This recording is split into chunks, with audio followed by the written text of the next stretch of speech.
दोस्तों नमस्कार। आप सभी लोगों का हमारी एक नई भूतिया और डरावनी कहानी में स्वागत है। आज की कहानी में हम आपको सुनाएंगे वैलेंटाइन डे पर आधारित एक खौफनाक कहानी। सोनिया और सुमित एक छोटे से गांव में रहते थे। यह गांव अपने ही लोगों में रहस्यमय वातावरण के लिए प्रसिद्ध था।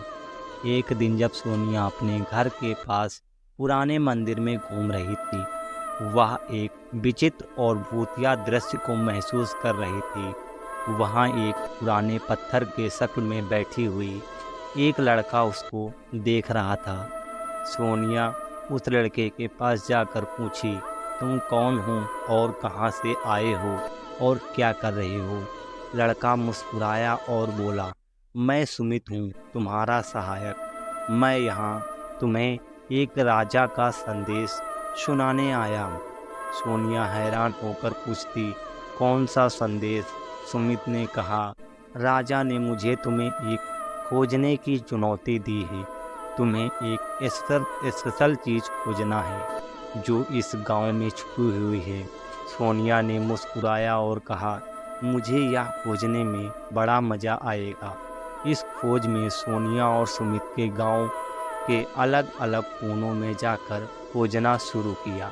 वे पुरानी हवेली और जंगल, गुमनाम गुफाओं की ओर बढ़ रहे थे। एक दिन वे अत्यंत भूतिया गुफा में पहुंचकर, गुफा बहुत ही अंधकार थी और वहां कुछ अजीब सी आवाज़ें सुनाई दे रही थी।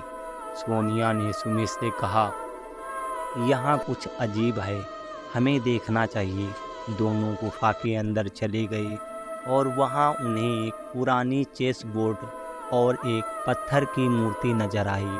सोनिया ने मूर्ति को घुमाया और पीछे एक छोटा सा पेपर देखा। पेपर पर लिखा था, यह वह चीज़ है जो तुम्हें खोजनी थी। इससे तुम्हारे जीवन को एक नया मोड़ मिलेगा।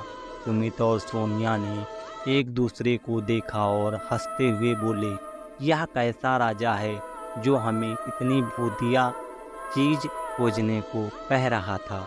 अचानक उनके पीछे वही लड़का आया जो पहले मंदिर में बैठा हुआ था। वह हंसते हुए बोला, मैं तुम्हें धन्यवाद देने आया हूँ क्योंकि तुमने इस चीज़ को ढूंढ निकाला। यह एक मैकेनिकल पेंटेड है जो तुम्हें अपने प्यार के साथ एक नए मोड़ पर ले जाएगा। सोनिया और सुमित वह पेटेंट धारण किए और जैसे ही वे वापस अपने गांव लौटे, वहां का माहौल भी कुछ अलग था। वे एक दूसरे के साथ और भी करीब हो गए और उनका प्यार एक नया रंग ला दिया।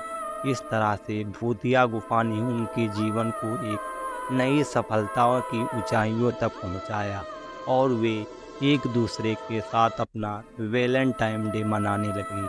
तो यह थी आज की कहानी। आपको कैसी लगी हमें कमेंट बॉक्स में कमेंट करके ज़रूर बताइएगा।